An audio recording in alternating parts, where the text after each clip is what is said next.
entrando al diseño de las cimentaciones superficiales. Vamos a aplicar todos los conceptos que hemos ido desarrollando desde la resistencia al corte, ¿no?, hasta las exploraciones geotécnicas. En esa primera parte, nosotros lo que hicimos fue establecer cómo calculamos los parámetros de resistencia del suelo, ¿cierto? Nosotros hacemos un retiro de una muestra, ¿no?, a través de repente de una excavación, de un ensayo que se vaya a hacer de campo, ¿sí? Y lo llevamos al laboratorio y hacemos nuestros ensayos de compresión triaxial, dependiendo del tipo de suelo, de las condiciones que vayamos a tener, y obtenemos los parámetros de resistencia C y Φ a través de la línea criterio de falla de Morcow. Y en los ensayos de campo, también, por ejemplo, a través del SPT, nosotros podemos correlacionar el resultado del ensayo a valores de ángulo de fricción cuando se trata de suelos predominantemente granulares, cohesión en condiciones no drenadas cuando se trata de suelos predominantemente finos. Entonces, esa información es la que nosotros necesitamos para diseñar las cimentaciones. Necesitamos los parámetros de resistencia, necesitamos también el peso específico, ¿no?, del suelo con el que vayamos a trabajar, ¿ok? Entonces, hay una serie de información importante que nosotros ya hemos venido desarrollando y nos interesa, en este caso, evaluar, ¿ok? Lo que nosotros vemos aquí en esta imagen, ¿no?, a manera de introducción, es el área en donde se ha replanteado la cimentación, ¿no? Entonces, nosotros hacemos una excavación, ¿cierto? Hacemos una excavación y colocamos aquí, hacemos el replanteo de la cimentación. ¿Qué nivel es este? Donde está marcado la línea blanca.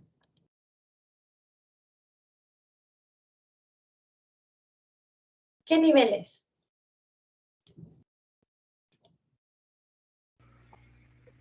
¿Nivel superior de cimentación? El nivel superior sería el nivel de cimentación, ¿te refieres? Sí, sí. Claro, Si aquí me haces... estaría, aquí en esta parte estaría el nivel de superficie, ¿cierto? Y aquí abajo, toda esta profundidad desde el nivel de superficie sería, digamos, el DF, ¿verdad? Y este sería el nivel de fondo de cimentación, ¿correcto? Entonces, una vez que nosotros replanteamos, colocamos la cimentación, se arma la cimentación también desde el punto de vista estructural, nosotros vamos a tener que rellenar, ¿no?, un material para regresar al nivel de superficie, ¿de acuerdo? Y ese material de relleno también debe tener un peso específico, de tal manera que me ayude en la estabilidad de la cimentación. Entonces, son varios puntos que nosotros tenemos que evaluar cuando diseñamos la cimentación, ¿ok? Nosotros vamos a hacer el diseño desde el punto de vista geotécnico, ¿ok? Entonces, una vez que hemos replanteado, ya ahora tenemos construida la cimentación, ¿no? Este es el ancho, la dimensión menor, este es el largo, ¿no? Y ya se está haciendo el relleno, ¿no?, para llegar al nivel de superficie. Entonces, el material con el que rellenamos no es necesariamente el material que excavamos, ¿ok?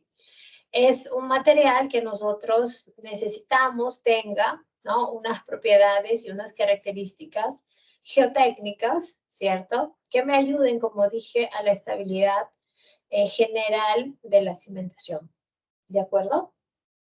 Entonces, ¿qué es lo que sucede aquí? Nosotros recibimos de la estructura en la superficie unas cargas y estas cargas se distribuyen a través de toda el área de la cimentación hacia el suelo de fundación, ¿ok? Entonces, la cimentación es un elemento de transmisión de cargas, pero para transmitir las cargas tiene que estar bien diseñada, ¿cierto?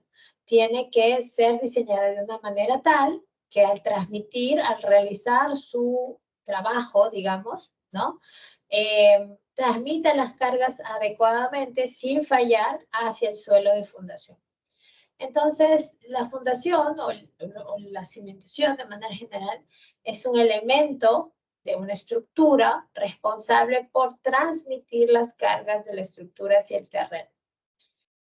Por lo tanto, la función de una cimentación es transmitir las cargas, debiendo ser hecha de manera adecuada, sin generar problemas, ni para la estructura, obviamente, ni tampoco para ella misma, ¿cierto?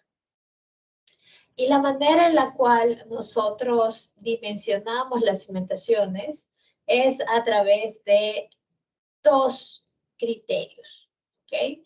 Nosotros vamos a tener que evaluar dos requisitos, la seguridad con relación a la ruptura y aquella también que es la verificación o el diseño del criterio por servicio, en donde los asentamientos deben ser compatibles con la estructura, es decir, no puedo sobrepasar un asentamiento máximo permitido. El primer concepto, ¿no? Este de la seguridad con relación a la ruptura, significa que el suelo no debe entrar en colapso. O sea, si bien nosotros vamos a calcular cuál es la capacidad de soporte del suelo, la capacidad de carga última, o sea, la presión última que yo puedo aplicarle al suelo, nosotros no trabajamos con ese valor, ¿ok? Nosotros minoramos ese valor para no llevar la estructura a la falla, ¿ok? Y el segundo criterio, que es el criterio por servicio, significa que mismo que las cargas que yo aplique, ¿no?, presenten la seguridad debida, ¿sí?, con relación a la ruptura, los asentamientos que las cargas de la estructura en la superficie produzcan sean compatibles con aquellos que son tolerables por una cimentación, ¿de acuerdo? Entonces, eso está establecido indirectamente por la norma, ¿ok? Antes de colocar aquí, voy a adicionar una página. Vamos a ver acá.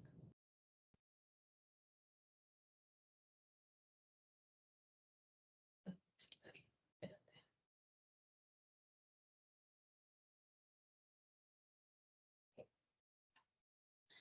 Vamos a poner esto. Y vamos a hacer una pequeña introducción de lo que son las cimentaciones superficiales. ¿Okay? Antes de mostrar el material que está en el PPT. Cuando nosotros tenemos una cimentación, como la veíamos tal vez en mecánica de suelos, nosotros teníamos un formato más o menos así.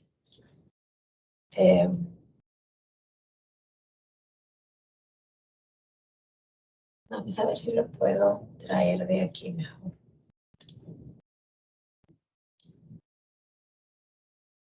Ya.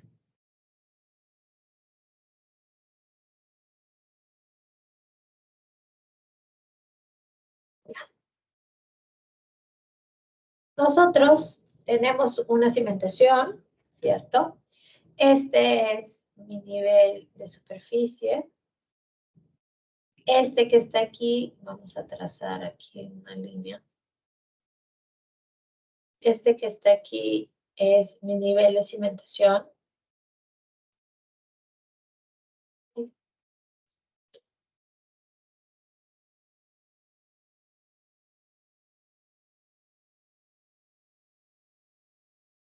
¿Okay? Este de aquí es lo que yo les decía, el nivel de cimentación.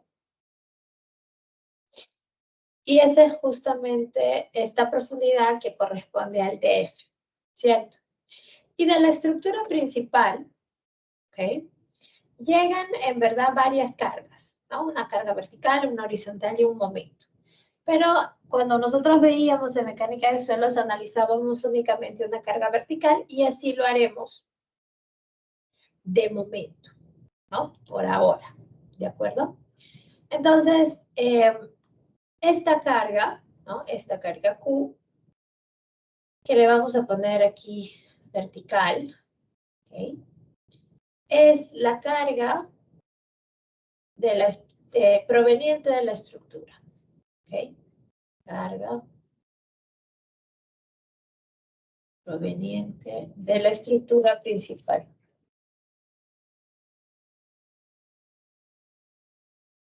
De la estructura principal. ¿De acuerdo?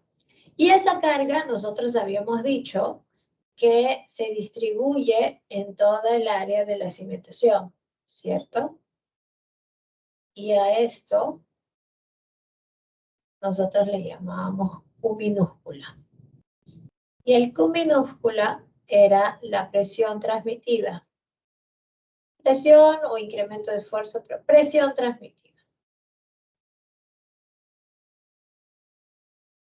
Esta presión transmitida Q sabemos que es la carga en la superficie dividido entre el área de la cimentación, es decir, la carga vertical dividido entre el B por L si es una zapata rectangular.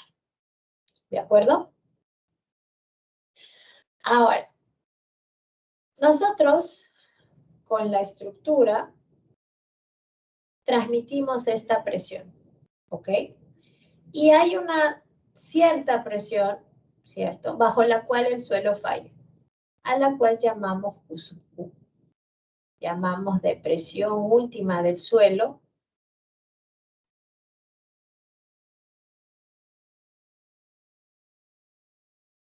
O también capacidad de carga última.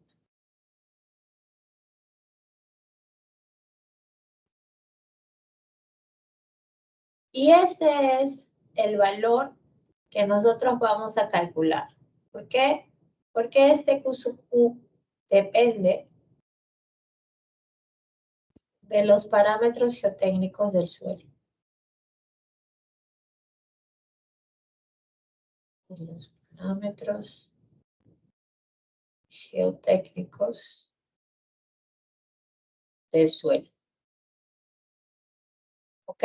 ¿Qué parámetros son esos? Peso específico, cohesión, ángulo de fricción y otros, ¿no?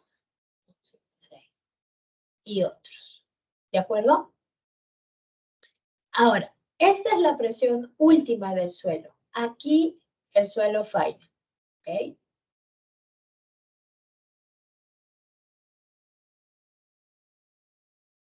Esta es aquí vamos a poner.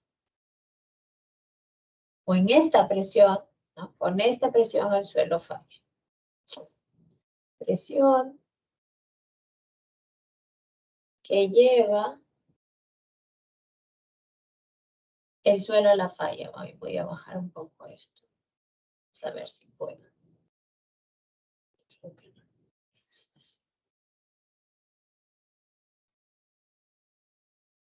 Ahí está.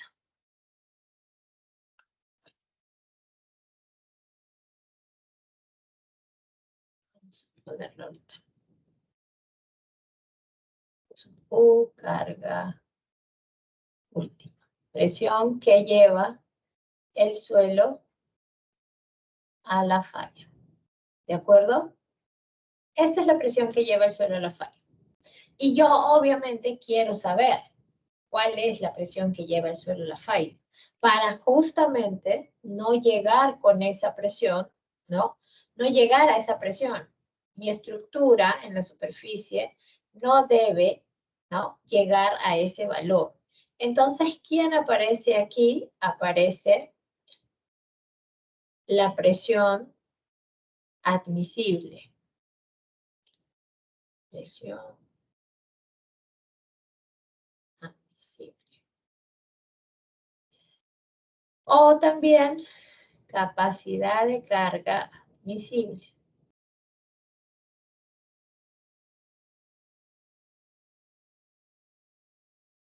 Esta capacidad de carga admisible o esta presión admisible es un valor tal, ¿no?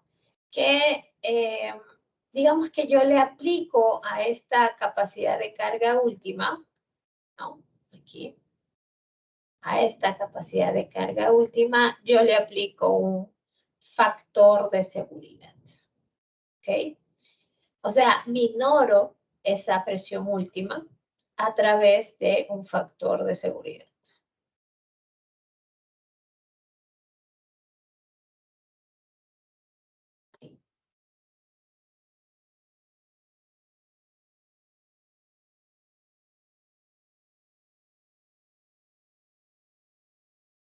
¿De acuerdo? Y este factor de seguridad, según lo que está indicado en la norma, es igual a 3 cuando evaluamos condiciones estáticas.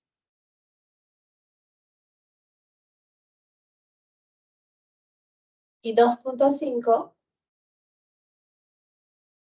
cuando evaluamos condiciones pseudoestáticas de sismo o viento, la que sea más desfavorable. Pseudoestática. ¿De acuerdo? Entonces, en verdad, nosotros vamos a calcular la presión de carga, la presión última, la capacidad de carga última, pero le vamos a aplicar un factor de seguridad. ¿Qué implica este factor de seguridad? Bueno, en los factores de seguridad en este caso, lo que hacen es absorber todas las incertidumbres respecto a los parámetros que nosotros tenemos, ¿no? Por ejemplo, si yo no hice bien mi obtención de muestra y no calculé bien el peso específico, ¿cierto? Si de repente a la hora del ensayo de compresión triaxial no se aplicaron las normas directamente o han habido pequeños algunas dudas respecto a los parámetros. Entonces, lo que hacen los factores de seguridad es absorber todas esas incertidumbres que nosotros podamos tener. ¿De acuerdo? Entonces, ¿qué es lo que nosotros finalmente o cómo es que nosotros finalmente vamos a diseñar? El primer criterio hemos dicho, ¿no? El criterio por resistencia, el criterio o verificación,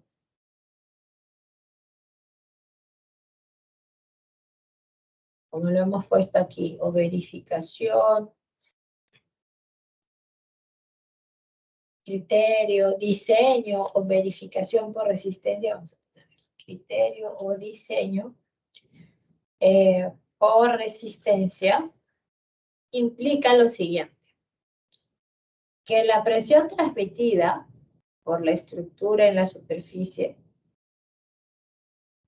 tiene que ser menor o igual a la capacidad de carga última.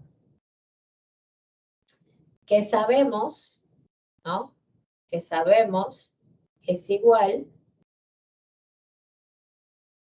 que sabemos es igual a la capacidad de carga última entre un factor de seguridad. ¿De acuerdo? Entonces, este es el criterio que nosotros vamos a aplicar en esta parte del curso. ¿De acuerdo? Esa es la condición de diseño que nosotros debemos de verificar. Condición de diseño para verificar. ¿Ok? Aquí, ojo que nosotros debemos de tener en cuenta que para la norma es 0,50, nosotros una cimentación es superficial. Esto es sí, el DF entre B es menor o igual a 5. ¿Ok? Entonces, nosotros debemos de evaluar primero si se trata de una cimentación superficial, ¿cierto? Entonces, esto es importante de tener en cuenta, ¿ya? Esto es lo que nosotros vamos a desarrollar en esta parte del curso. El criterio por resistencia.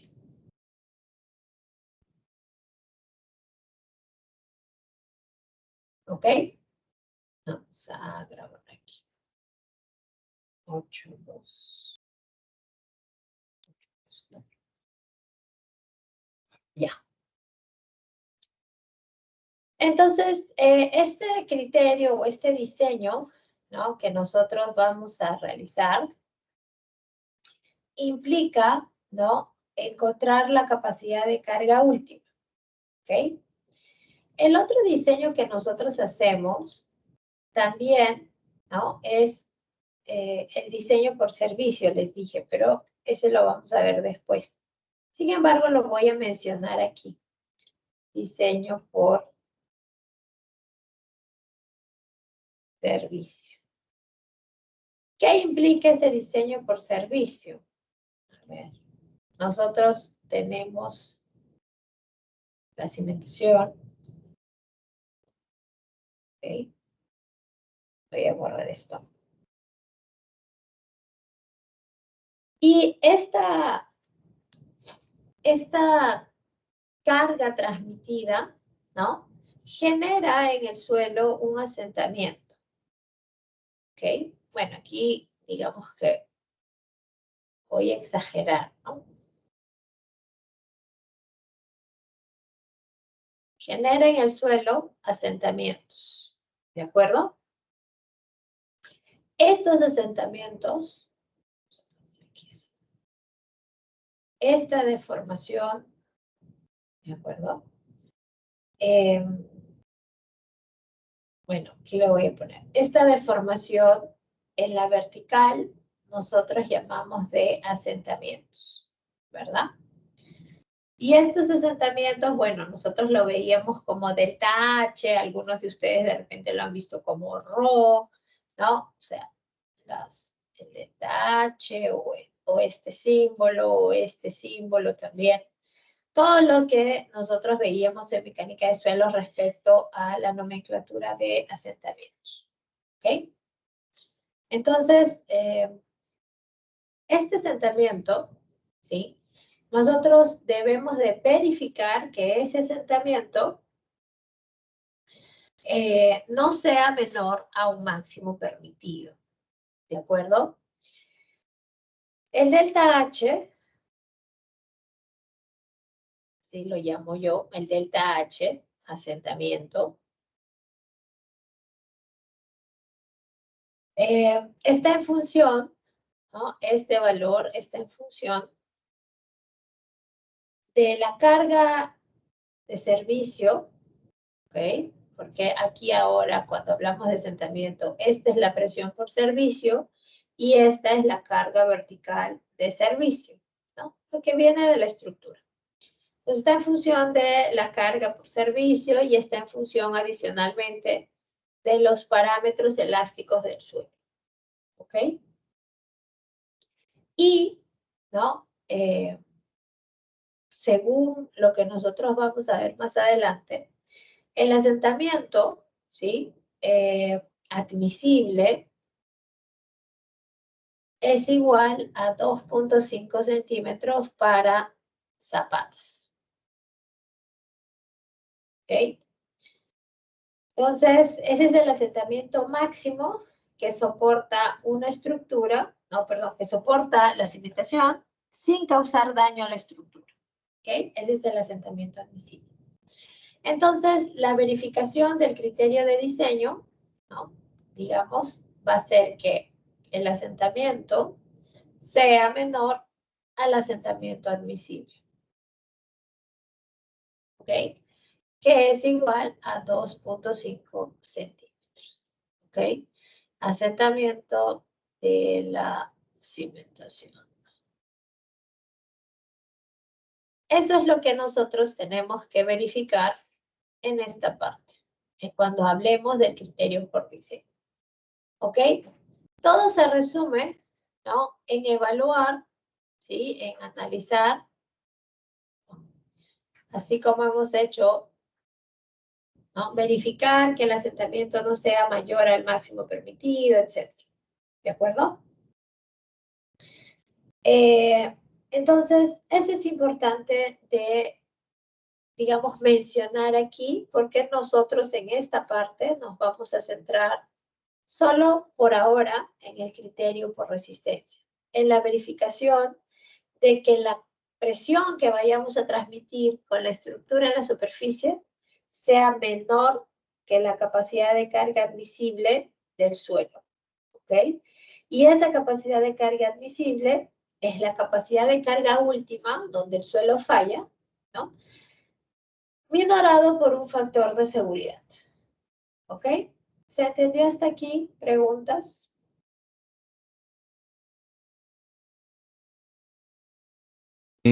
Disculpe, la carga que viene de la estructura principal hacia la cimentación, ¿tiene que ser siempre perpendicular? No, aquí solamente estamos recordando lo que vimos en mecánica de suelos, que la carga era vertical. Pero en verdad el metrado de cargas, ¿no? Que ustedes ya saben realizar, llega, ¿no? Al pie de columna, digamos, llega una carga vertical, una carga horizontal y un momento. Y así lo vamos a analizar. Por ahora, solamente nos estamos concentrando en una carga vertical. ¿De acuerdo? Ah, ok, perfecto. Listo. Entonces, de esa manera, ¿no? Ahora sí podemos entrar a lo que está descrito aquí. El diseño de una cimentación de diferentes estructuras, ¿no? En nuestro caso, digamos, con fines de cimentación de edificaciones, requiere el conocimiento de la carga transmitida a la cimentación, o sea, el metrado de cargas de la estructura principal, ¿no? Ustedes meten las cargas muertas, cargas vivas, peso propio de la estructura y llegas a la cimentación con esas cargas. Necesitas además los requisitos de la normativa local, ¿no? Nosotros aquí trabajamos con la E050, pero si ustedes trabajan de ahí en otro país, van a tener que revisar cuáles son, ¿no? Las normas vigentes para los diseños. Adicionalmente necesitamos el comportamiento y la deformabilidad asociada a la fuerza de los suelos que soportarán el sistema de cimentación. Es decir, todos los parámetros geotécnicos. Peso específico, cohesión, ángulo de fricción y adicionalmente los parámetros elásticos, como elasticidad, coeficiente de Poisson. Y adicionalmente también las condiciones geológicas del suelo a recibir la cimentación. Una cimentación, por lo tanto, de acuerdo a la norma 050, habíamos dicho, es superficial si la relación de DF entre B es menor o igual a 5.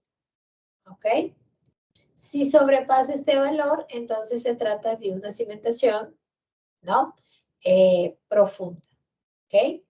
¿Qué es lo que nosotros diseñamos en esta parte? Nosotros diseñamos o evaluamos, ¿no? El ancho de la cimentación. Verificamos la sección, ¿de acuerdo? Y también verificamos la profundidad de cimentación. Ahora, hay un dato, ¿sí? Hay una distancia que nosotros no evaluamos desde el punto de vista geotécnico, que es esta altura de aquí. Esta altura es el peralte de la cimentación. Y este peralte es definido por el diseño estructural, ¿no? Nosotros le damos al estructural las dimensiones en planta y el peralte lo define en función del armado de fierro, ¿no? Del acero que va a colocar ya dependiendo de las cargas también, ¿ok? Entonces, nosotros dimensionamos la cimentación desde el punto de vista geotécnico, ¿de acuerdo? Y el modelo de comportamiento del suelo es lo que yo les decía hace un momento, ¿no? Nosotros tenemos que el suelo no tiene un comportamiento esfuerzo de formación linealmente, ¿no? No tiene un comportamiento lineal, esfuerzo de formación. Es un comportamiento, no es un comportamiento elástico, ¿sí? Es un comportamiento elastoplástico y aquí se puede visualizar muy bien. Entonces, nosotros podemos tener esfuerzos, ¿no? Este de aquí es lo que nosotros hemos llamado de Q sub Q. ¿Ok? Este de aquí es el que nosotros hemos llamado de Q sub Q. Y nosotros lo que queremos hacer es trabajar en esta zona, casi elástica, porque si se dan cuenta no es tampoco una línea, no tiene una curvatura. Entonces es una zona pseudoelástica, digamos. Pero bueno, según la bibliografía, zona elástica. ¿Por qué queremos trabajar en la zona elástica? Porque aquí las deformaciones son menores. ¿Ok? Deformaciones. En este rango, ¿sí? Las deformaciones son menores. Entonces, ¿qué le hacemos a la capacidad de carga última? Le aplicamos este factor de seguridad para obtener lo que hemos establecido de Q sub T. ¿Ok? Ahí. T, parece nada. No es Q sub T. ¿De acuerdo? Entonces, esto acaba siendo, ¿no? El valor de la capacidad de carga admisible. Y nosotros vamos a poder transmitir, ¿no? Vamos a poder tener una presión transmitida que está en este rango, ¿no? Menor o igual a la presión admisible. Y ya en el análisis del criterio por servicio evaluaremos este eje, el eje de los asentamientos o las deformaciones. ¿Ok? Entonces, eso es lo que hacemos aquí. Vamos a entrar al diseño, ¿no? Y el objetivo, primero, es el modelo del comportamiento del suelo. Bueno, ya lo hemos mencionado. ¿Cuál es el enfoque de cálculo de la carga admisible? ¿Cuál es el enfoque de los estados límite? ¿Cómo calculamos o cómo verificamos el criterio por resistencia? Hay un diseño de cimentación por estados límite también y la capacidad de carga por servicio que lo veremos más adelante. ¿Qué cosa es la carga admisible o la capacidad de carga admisible? La carga admisible o la capacidad de carga admisible es la presión máxima que puede actuar sobre el terreno sin que éste falle o se generen deformaciones excesivas, de tal manera que la edificación no pierda funcionalidad. ¿Ok? La información de la presión es obtenida en el estudio geotécnico.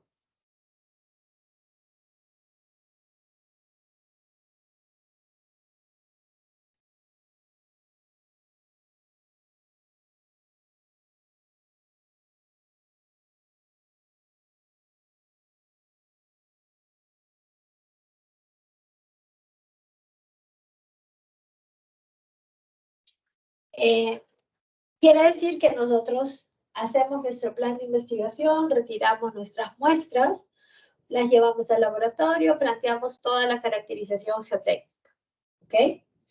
Aquí hay algunos valores que no necesariamente son norma ni ley, apenas algunos valores referenciales para algunas condiciones de suelo.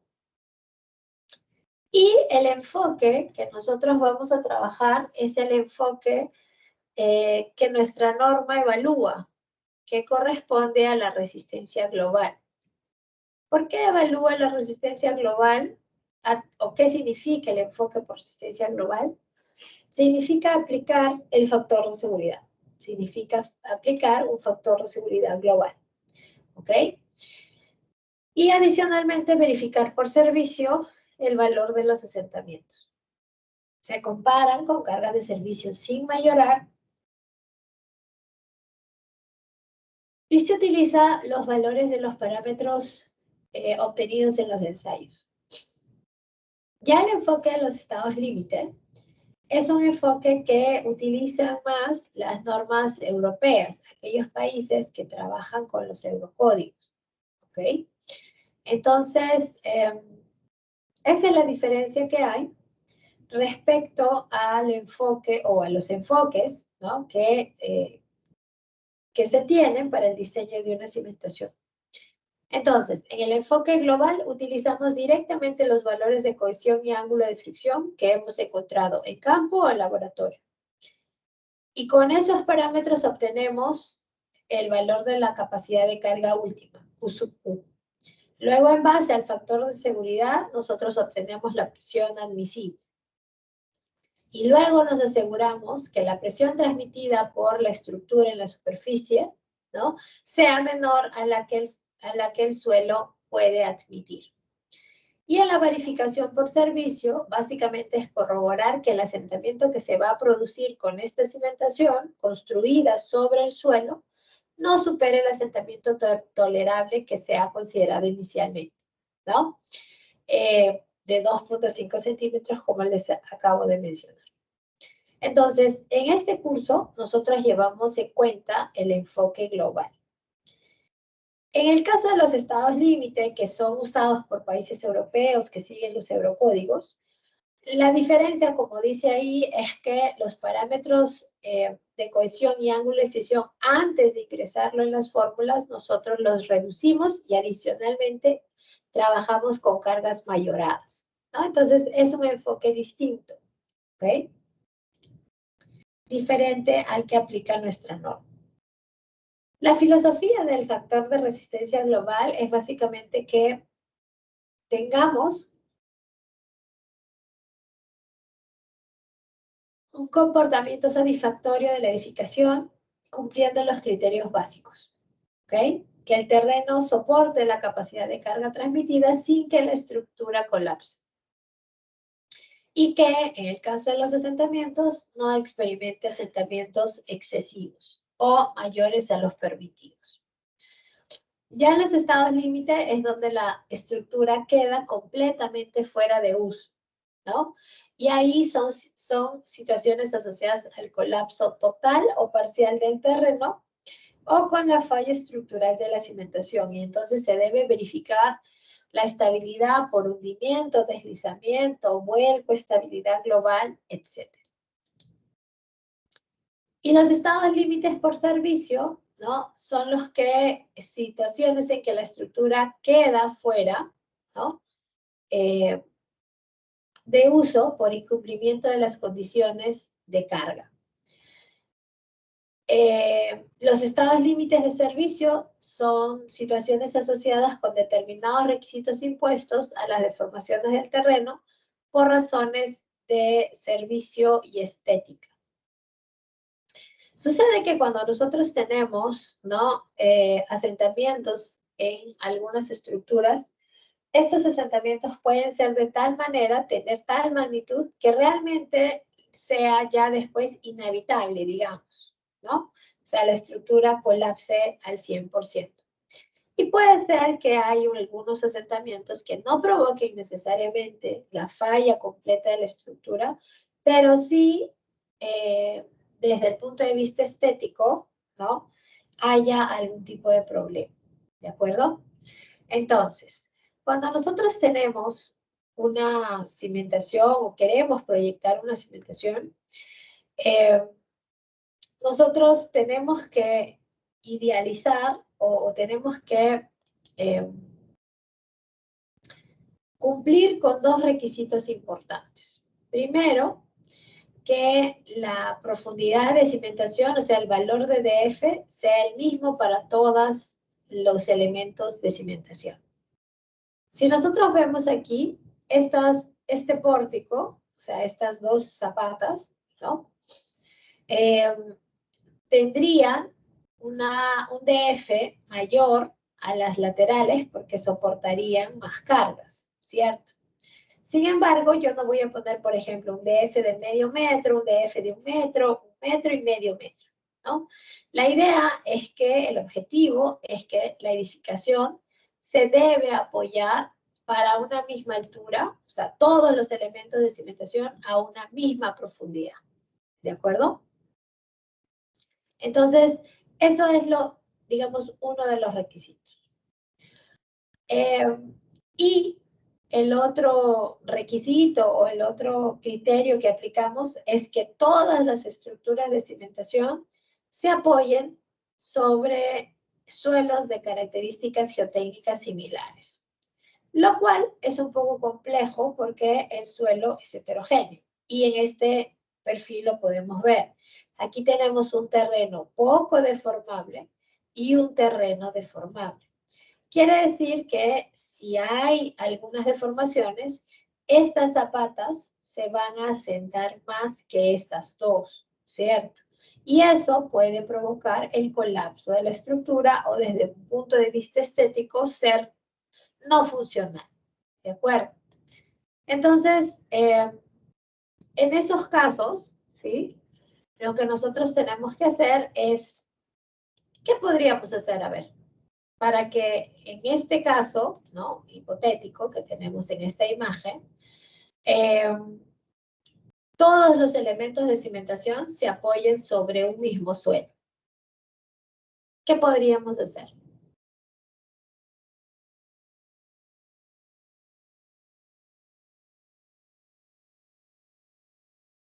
¿Qué creen que se puede hacer aquí?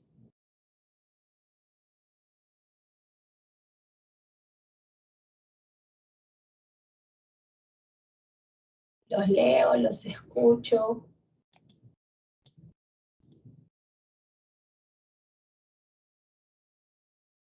¿Nadie?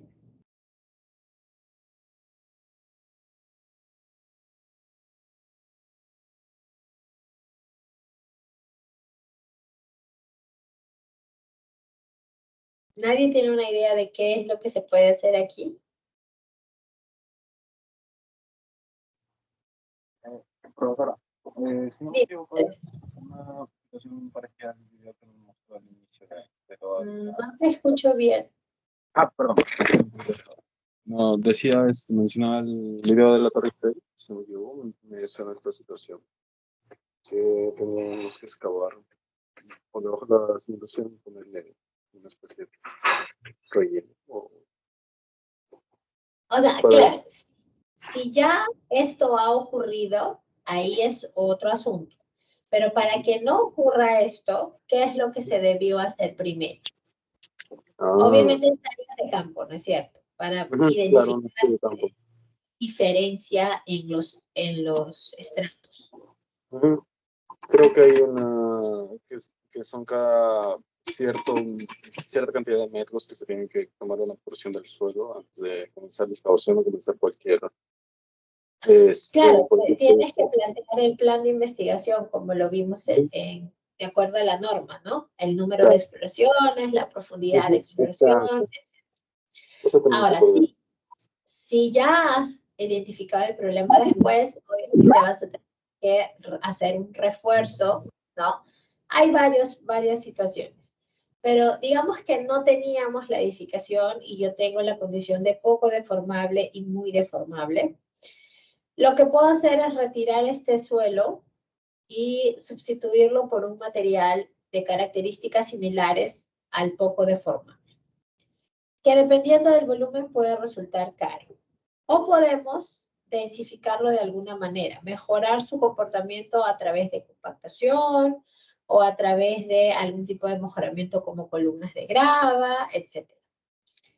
¿No es cierto? Entonces la idea es siempre que todos estos elementos estén en la misma profundidad y que adicionalmente todos estos elementos estén apoyados sobre suelos de características geotécnicas similares.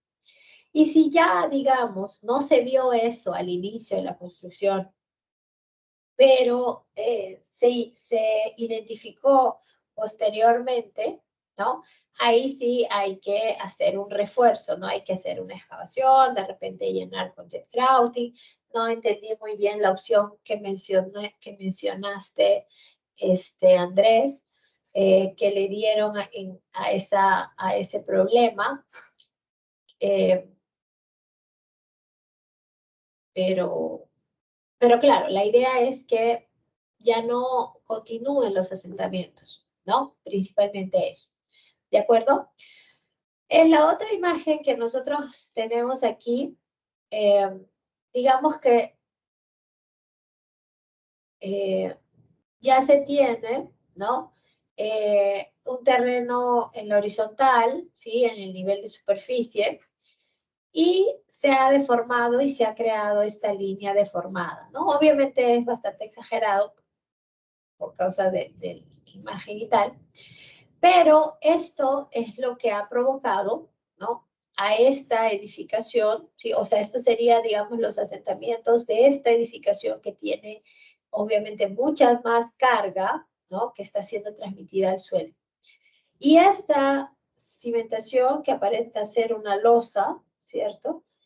El bulbo de presiones influye, ¿no? Afecta, ¿sí? Al bulbo de presiones de la cimentación aquí. Entonces pueden darse asentamientos inducidos. Por eso la mayoría de situaciones en las que nosotros tenemos en el ámbito urbano, en donde antes había una casa y quieren hacer un edificio ahora y le ponen sótanos y tal, lo primero que se desarrolla, ¿no? Son muros pantalla, muros anclados o los muros que sean necesarios para que no afectes a las edificaciones contiguas, ¿cierto? O cercanas, con esa excavación que estás realizando, ¿de acuerdo? Entonces, eso es importante tener en cuenta aquí también. ¿Cuáles son las verificaciones que nosotros hacemos entonces en la cimentación? Hacemos la verificación por resistencia, ya lo hemos mencionado, la verificación por servicio respecto a los asentamientos, las verificaciones por volteo y deslizamiento también las hacemos de manera general. La verificación estructural, eso lo hace ya el estructural propiamente dicho. Y también se hacen otras verificaciones, si por ejemplo nosotros planteamos la cimentación de un puente, porque ahí hay que evaluar también toda la parte del efecto de socavación, etc.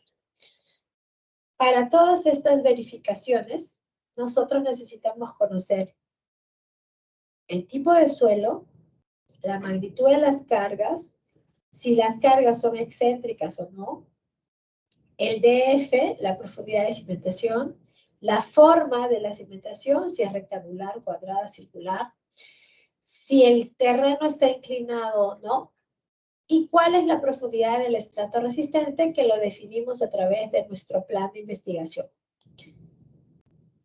¿Cuáles son los temas que nosotros vamos a ver entonces aquí? Nosotros vamos a iniciar con identificando los mecanismos de falla.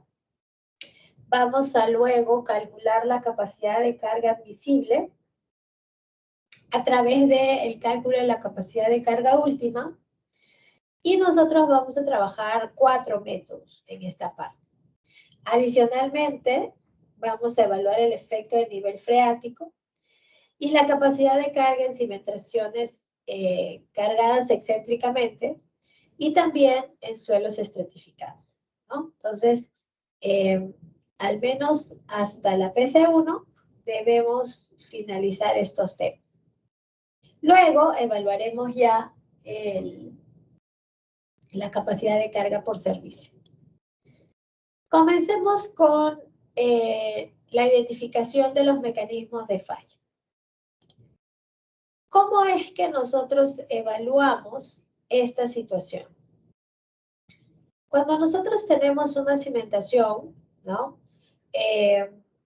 Sabemos, ¿sí?, que a través de esa cimentación se van a ir transmitiendo las cargas. Y esas cargas van a provocar, ¿no?, un cambio en la condición del suelo sobre el cual se apoya, ¿cierto?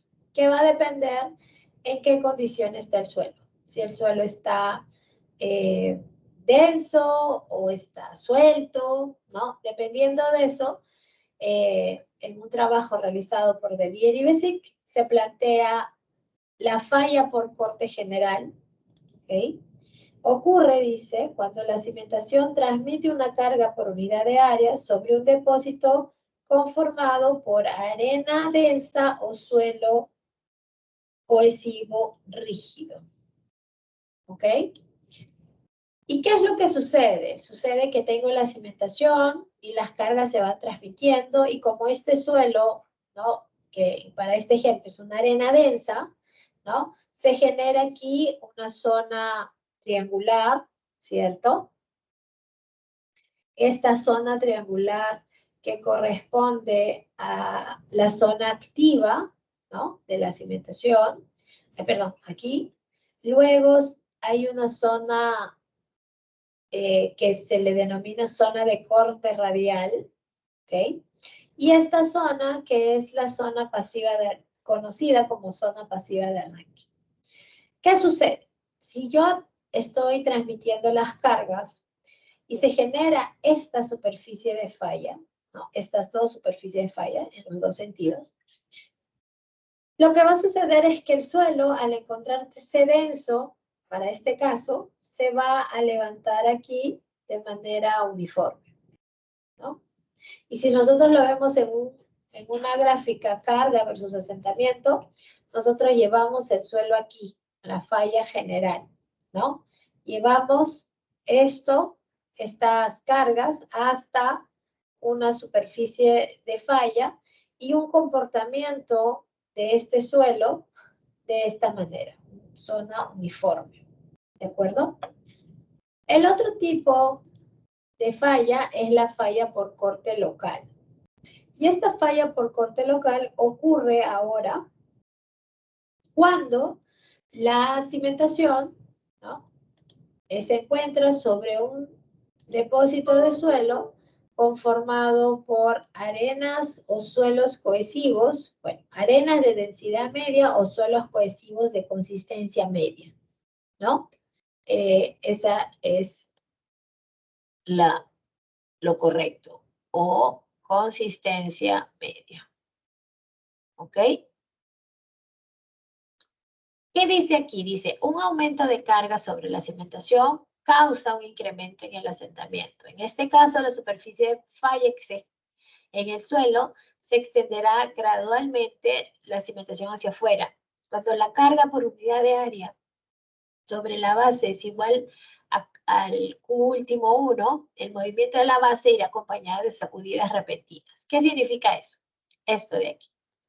Nosotros, como ahora esta arena está medianamente densa, hay vacíos mayores, ¿no es cierto? Entonces, la superficie de falla que se genera no es tan visible aquí, porque aquí comienzan a reacomodarse las partículas.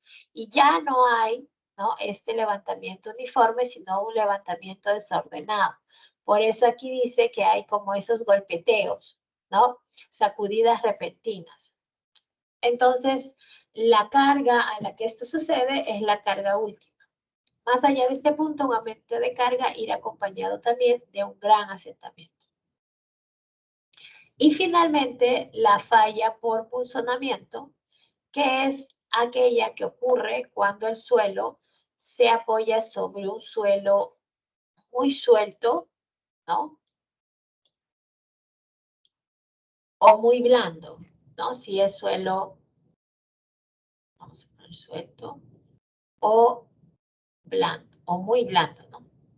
O muy blando, si se trata de suelos cohesivos. ¿Ok? Y esto ocurre, ¿no?, de esta manera. El suelo se encuentra, por ejemplo, aquí hay una arena muy suelta, ¿no? Y la cimentación simplemente va ingresando, ingresando, ingresando en el suelo. No hay levantamiento del suelo en la parte superior porque el suelo está suelto, entonces es como si absorbiera la cimentación, ¿no?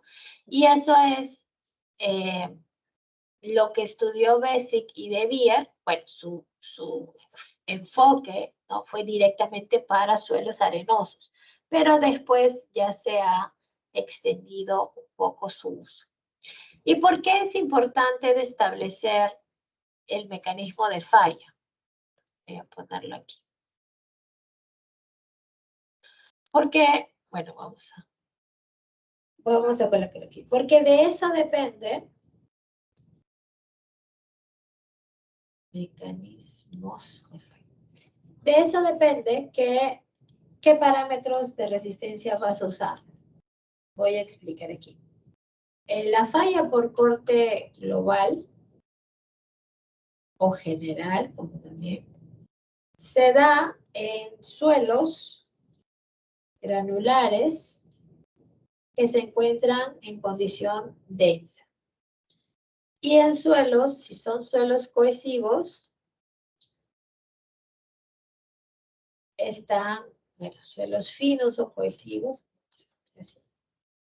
finos o cohesivos rígidos. ¿Ok? ¿Y qué implica eso? Implica que los parámetros que yo voy a considerar aquí Los parámetros de resistencia son parámetros sin modificar. Parámetros de resistencia sin modificar. ¿Ok? O sea, voy a entrar a las fórmulas de la capacidad de carga última con mi C y Phi sin modificar. Phi y C. ¿De acuerdo? Ahora, la otra falla, ¿no? Voy a poner aquí esto. El otro mecanismo de falla es la falla por corte local. Entonces vamos a por corte local. Y eso hemos dicho, se dan en suelos granulares medianamente densos o suelos finos o cohesivos medianamente rígidos. ¿Ok? Y en este caso, voy a poner esto acá. Y en este caso, los parámetros de resistencia sí son modificados, o sea, son reducidos. ¿Ok? Los parámetros de resistencia son reducidos. Entonces, nosotros vamos a tener una falla por un ángulo de fricción local que corresponde al arco tangente de 2/3, de 2/3 la tangente de phi. Y la cohesión por corte local, que será igual a 2/3 de la cohesión. ¿Ok? Esa entonces es la falla por corte local. Y el último tipo de falla, que es la falla por punzonamiento,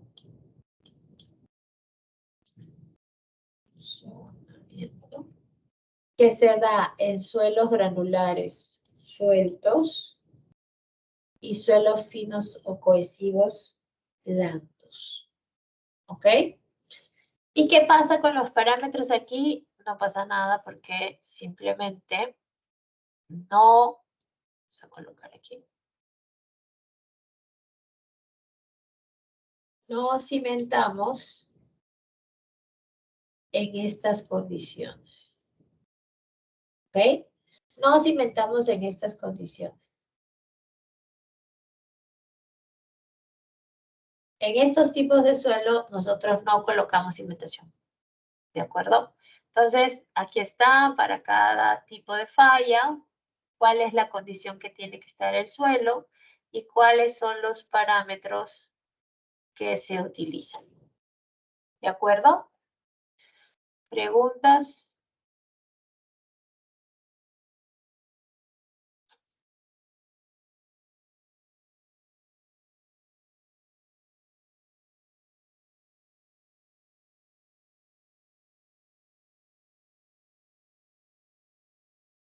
¿Todo claro?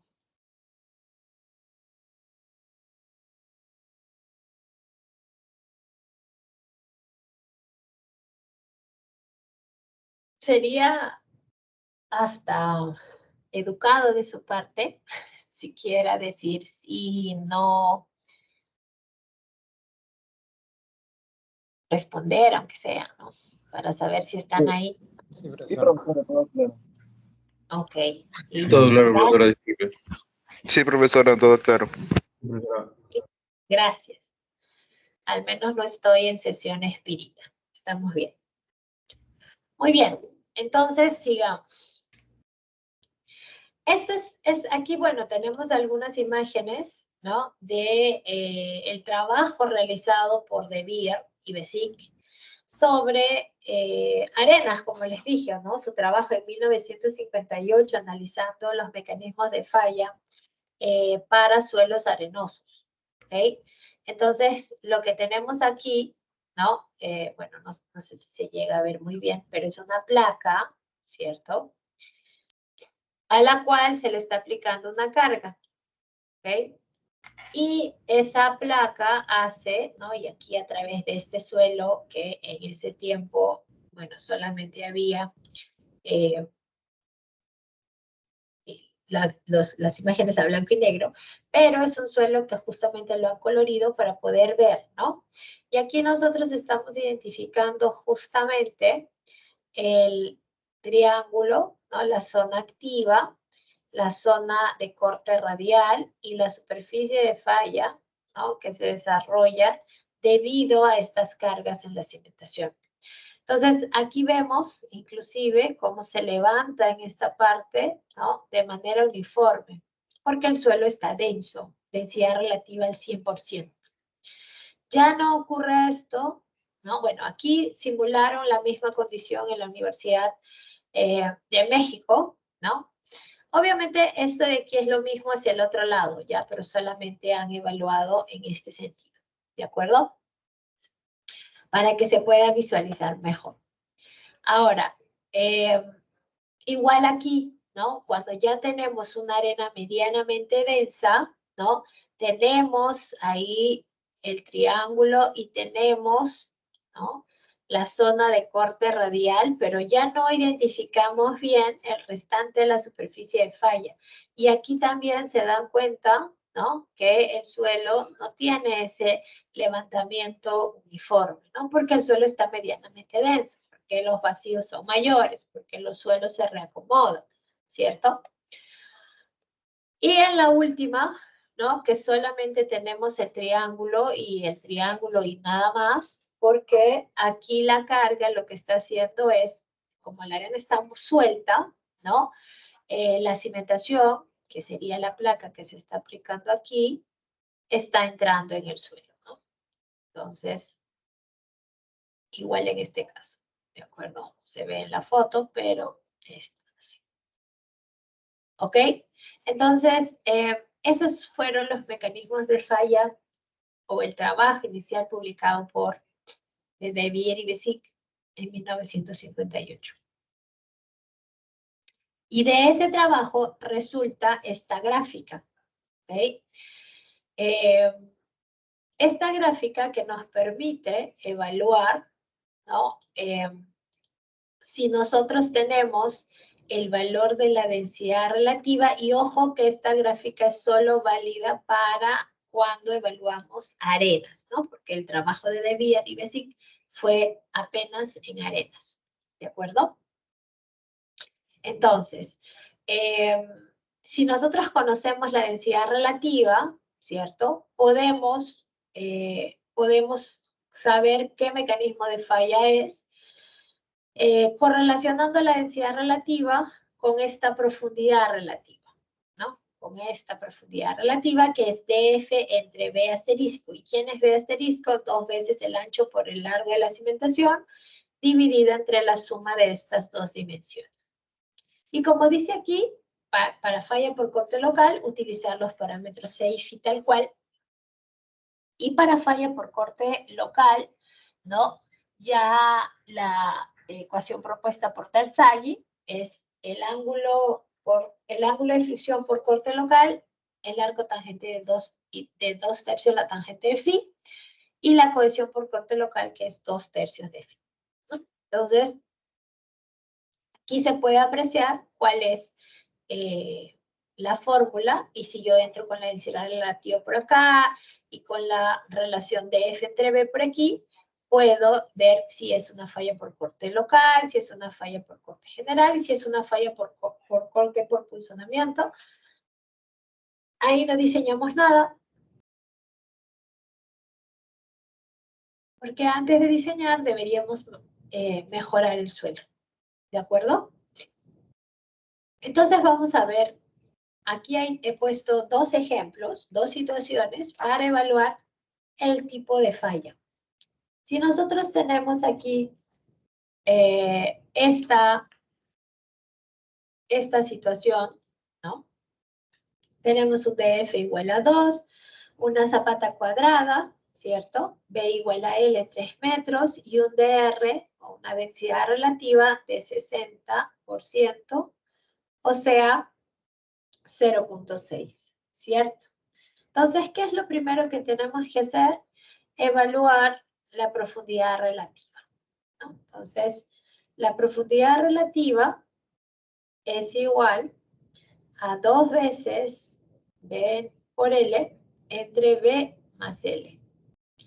Como son iguales, entonces aquí tengo 2 veces 3 por 3, 3 por 3,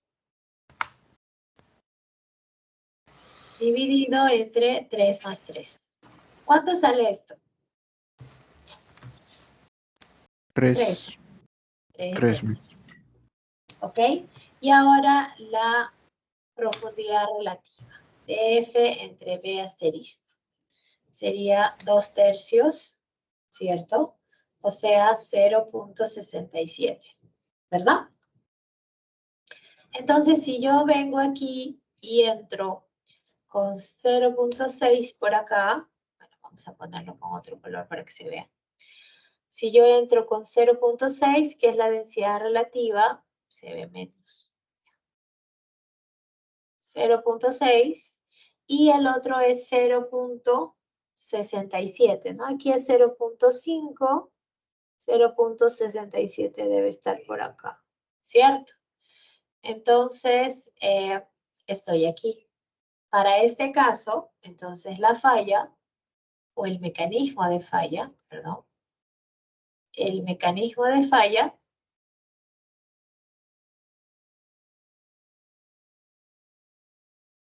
Sería una falla. Miss, no se le es, escucha. ¿no se me escucha? Es No, por sí, sí, corte, es por sí, sí. corte local, ¿de acuerdo? Y entonces, si es por corte local, yo voy a tener que utilizar, ¿no? Utilizar IL y CL, ¿de acuerdo?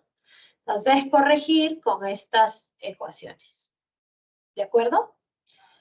Este es el ejemplo 1. Ahora vayamos al ejemplo 2. Para el ejemplo 2, de la misma manera, ¿no? Ahora tengo una zapata rectangular y esto ahora es 0.85. 0.85. Y voy a calcular nuevamente P asterisco. Ya lo ponemos de frente. 2 veces 2 por 4 entre 2 más 4. ¿Cierto? ¿Cuánto sale? 8 por 2.3. 2, 16. 8 por 2, 16. 16 entre 6. 2.2. 2.4. Creo que es 2.6. 6, ¿no? 2.67. Ujú. Ya. Metros. ¿Cierto? Y ahora calculo DF entre B asterisco. DF que ahora es 1.5 entre 2.67. ¿Y esto cuánto da? 0.56. 0.56. Entonces, entro por aquí. Ahora el DR está aquí, ¿cierto? Ahí, por la línea. El 0.9 está por acá y el 0.85 debe estar por aquí. Y el DF es 0.56, ¿no? O sea, bien por acá. Entonces se trata, aquí en este caso, el mecanismo de falla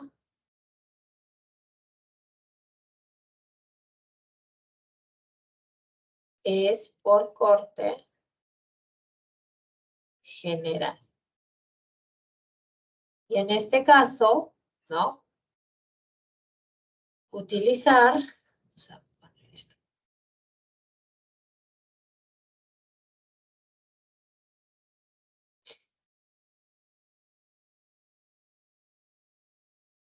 Utilizar CIFI,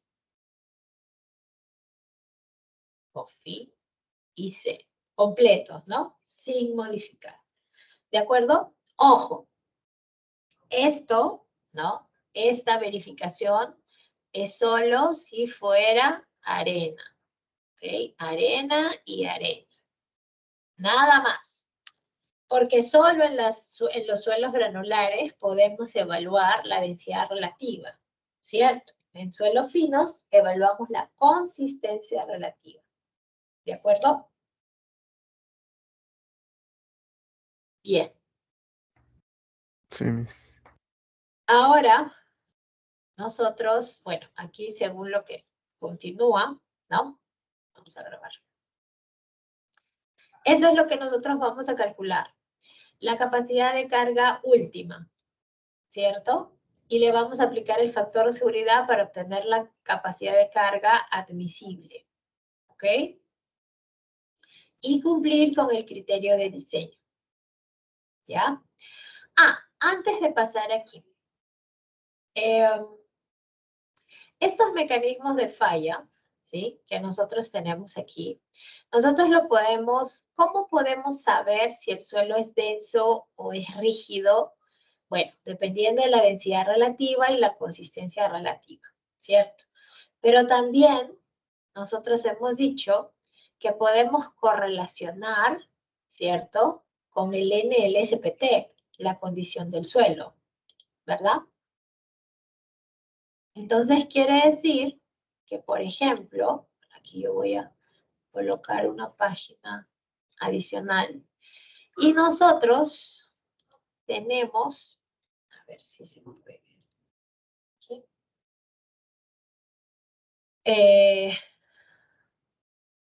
De mecánica de suelos, las tablas, voy a ponerlas aquí para que, bueno, si no las tienen, ¿no?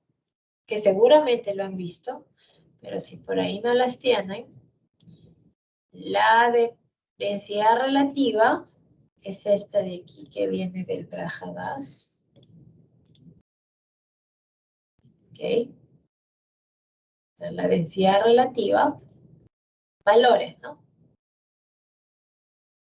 Mira. Ya. Y en la semana de los límites de consistencia, ustedes tienen valores de consistencia relativa, ¿no? Que son valores que obtenemos a partir de los límites de consistencia. ¿De acuerdo? Ya. Pero también, vamos a cerrar este. De las exploraciones geotécnicas podemos correlacionar con el NLSPT.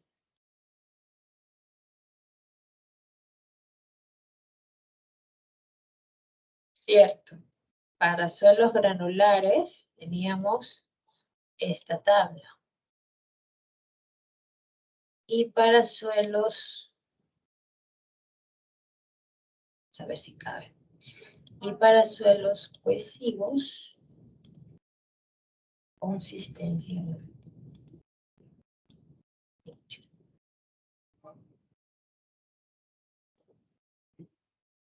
¿Ok? Entonces, esto ustedes lo tienen, está en su PPT de clase. Así que, bueno, solamente para recordar, ¿no?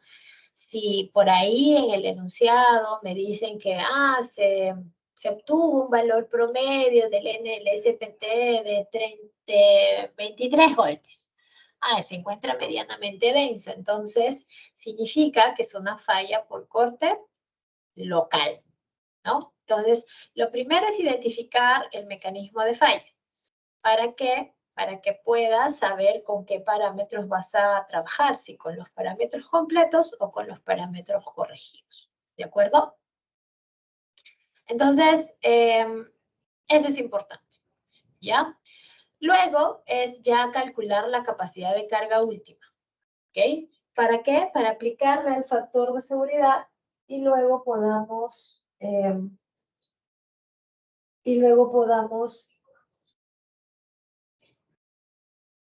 podamos ver, ¿no? El cumplimiento de la condición de la verificación. ¿De acuerdo? Con esto entonces es lo que nosotros tenemos que verificar. ¿Ok? También podríamos hacer la verificación por volteo y deslizamiento, ¿no? La verificación por volteo es poniendo un punto, ¿cierto? Aquí, en este puntito rojo. Y haciendo la sumatoria de momentos que estabilizan a la cimentación y aquellos momentos que desestabilizan a la cimentación. Entonces, aquellos momentos que estabilizan son la carga vertical por su debida distancia y el peso propio de la zapata, ¿no? Y aquellos momentos que están tratando de justamente voltear a la cimentación son el momento aplicado y la carga, ¿no? Horizontal por su respectiva distancia, que correspondería al DF en este caso. Y para el caso del deslizamiento, aquí digamos que ¿qué fuerzas hacen que esta cimentación se deslice? La horizontal, ¿cierto? ¿Y cuáles son las que contrarrestan el peso propio de la cimentación? ¿Ok? Entonces también se puede realizar la verificación por volteo y deslizamiento.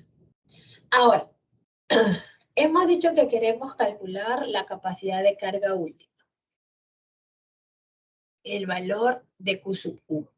¿Ok? Y vamos a evaluar en esta parte nosotros 4 metodologías. ¿Sí? Y todas las metodologías parten de un análisis inicial que corresponde a la primera ecuación propuesta por Terzaghi. La capacidad de carga última, como lo vamos a ver, tiene 3 componentes. ¿Ok? Tiene una componente que es el aporte de la cohesión, una componente que es el aporte del suelo sobre el nivel de cimentación, que le llamamos así, de la sobrecarga, y una componente que es respecto al suelo por encima de la cimentación y la geometría de la cimentación. Entonces, este Q sub C corresponde al aporte de la cohesión del suelo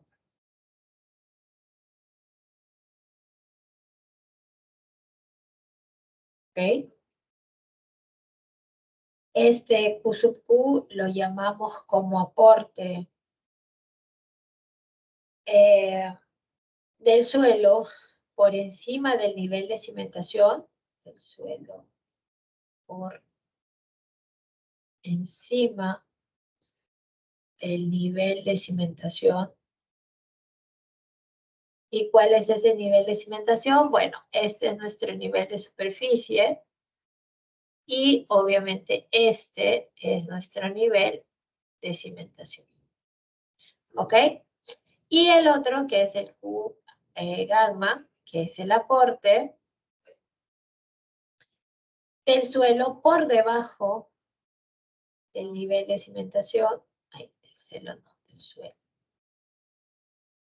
del suelo por debajo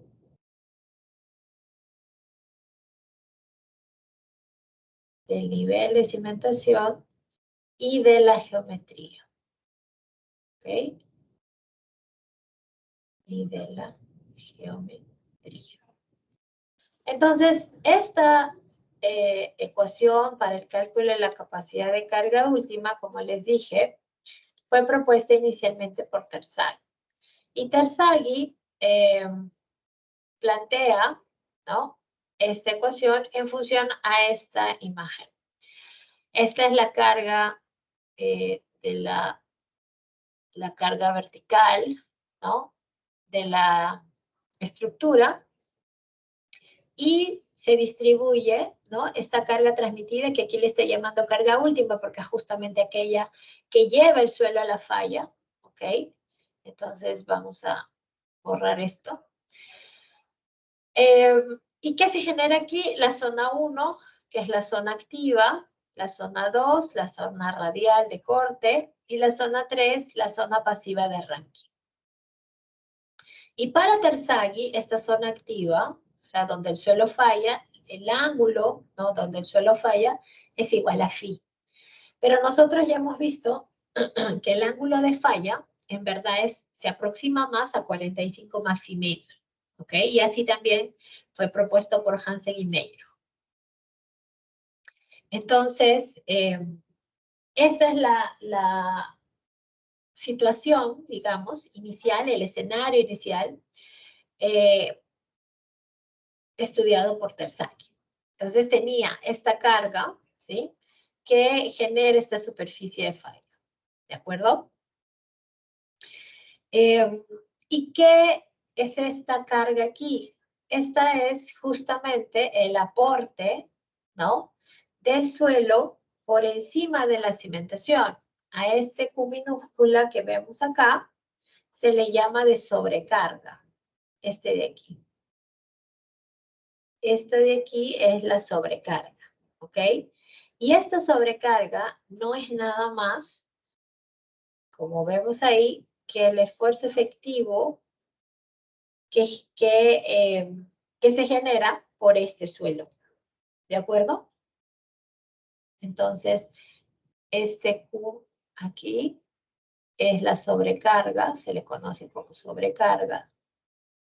Y esta sobrecarga es igual al esfuerzo efectivo, que es igual a gamma por df, para este caso. ¿Ok? Entonces, esta sobrecarga, ¿sí? Aporta a la capacidad de carga del suelo, ¿cierto? ¿Por qué? Si nosotros vemos que esta es la superficie de falla de la cimentación, y la cimentación falla, si este valor es alto, el suelo no se va a movilizar tan rápido. Pero si este valor no es suficiente, entonces el suelo se va a levantar aquí. ¿De acuerdo? Entonces, eso es lo que hay que tener en cuenta para el análisis. Ah, pero usted mencionó que tenemos el aporte de la cohesión, del suelo arriba, del suelo abajo, pero ¿y dónde incluimos el ángulo de fricción? Porque no aparece, ¿no es cierto? El ángulo de fricción está incluido también en la ecuación a través de estos factores, NC, NQ, N gamma, factores de capacidad de carga. ¿Ok? Está aquí. Aquí está incluido el aporte del ángulo de fricción. ¿Ok? Entonces, esa es la ecuación inicialmente propuesta por Terzaghi. ¿No? Propone esta fórmula para la capacidad de carga última. Y su propuesta es para cimientos corridos. ¿Ok? En base a esta figura que ya hemos dicho, zona 1, zona activa, zona 2, zona radial de corte y zona 3, zona pasiva de arranque. ¿Ok?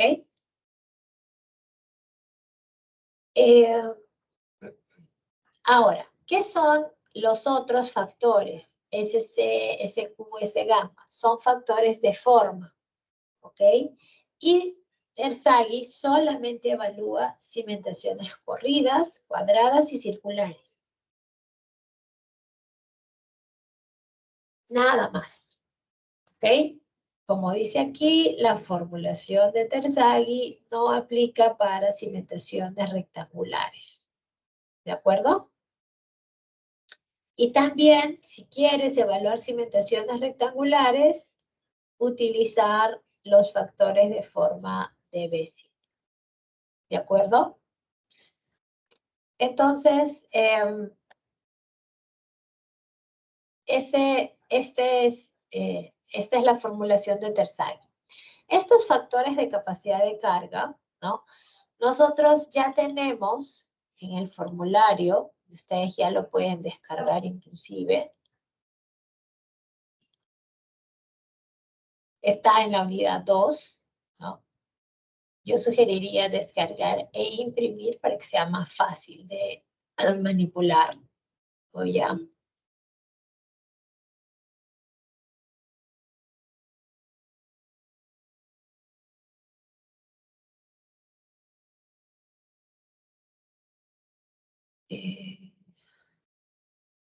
Está.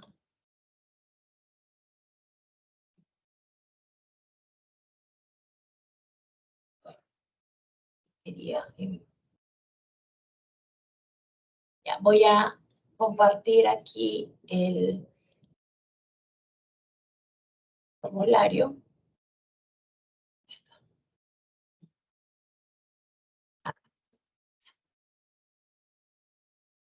Ese es el formulario del curso. Ay, no sé si se llega a ver. Aquí.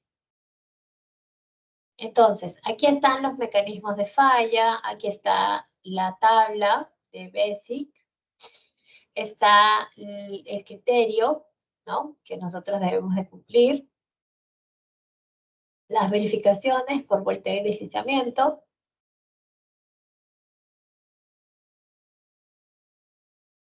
la gráfica inicial propuesta por Terzaghi, las ecuaciones de Terzaghi, los factores de carga, los factores de forma, y en la parte final, en la página 10, están los factores de capacidad de carga ya evaluados para varios ángulos de fricción, ¿no? Ya se han desarrollado estas ecuaciones para calcular los factores de capacidad de carga. Algo importante en esta tabla aquí. No se puede interpolar en esta tabla. ¿Ok? Y si ustedes pueden hacer esta anotación en su formulario, háganla. No se puede interpolar en esta tabla. ¿De acuerdo? Porque obviamente no son relaciones lineales, ¿no es cierto? Nada más por el formato de la ecuación se pueden dar cuenta. Entonces, pero ¿y cuándo voy a tener valores que no estén en la tabla? Bueno, cuando hagas la corrección por corte local, por ejemplo, ¿no es cierto? Puede que el ángulo de fricción por corte local te dé, no sé, 23.4. No lo vas a aproximar a 23 porque eso no es correcto. Tienes que utilizar la fórmula, ¿ok? No se puede interpolar en esta tabla, ¿de acuerdo? Entonces, eso ténganlo en cuenta. Y así como tenemos para Terzaghi, tenemos para los 4 métodos, los otros 3 métodos que vamos a ver, Meyerhof, Hansen y Bessick, ¿ok? Aquí están todos los valores de 0 a 50, aunque en verdad yo solo colocaría la tabla hasta 40, porque más de 40 las gráficas medio que se disparan, pero ¿no?, se les está dando hasta 50 la tabulación hecha con la ecuación. ¿De acuerdo? Entonces, tengan ustedes esto presente. Aquí. ¿Ya?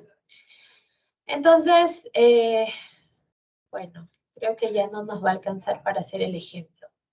Así que, bueno, en la próxima clase, el día martes, hacemos ya un ejemplo y explicamos los demás métodos, ¿ok? Listo. No sé si tienen alguna duda hasta aquí. No, Miss, ninguna. Listo. Entonces, nos encontramos la próxima semana. Disculpe, Diga. profesora. ¿El formulario lo va a habilitar después de la sesión? Porque sale que no está disponible por el momento. No, lo que sucede es que el formulario está en la unidad 2. Si tú no has abierto los archivos anteriores, no puedes acceder al formulario. Lo que pasa es que está con secuencia forzada. Por eso es que te sale que no está habilitado, porque no has abierto los archivos anteriores o las carpetas anteriores. Eso es. ¿Ya? Voy a Gracias, quitarle en profesora. todo caso la secuencia forzada, pero la idea es que ustedes se ponen la secuencia forzada justamente para que ingresen y bajen los archivos, ¿no? Que son los PPTs de clase, etcétera. ¿De acuerdo? A ver, verifiquen si pueden ahora descargar el formulario.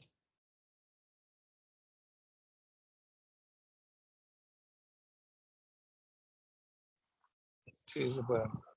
Ya, listo. Bueno, entonces, eso, ¿ya? En las otras carpetas es lo mismo, ¿de acuerdo? La idea de la secuencia forzada que fue, digamos, como se plantea por la coordinación, es que revisen los materiales, ¿no? Descarguen los materiales que estamos trabajando, ¿de acuerdo? Ok, gracias, que les vaya bien. Hasta el martes, chao, chao. Gracias, profesor. Hasta luego.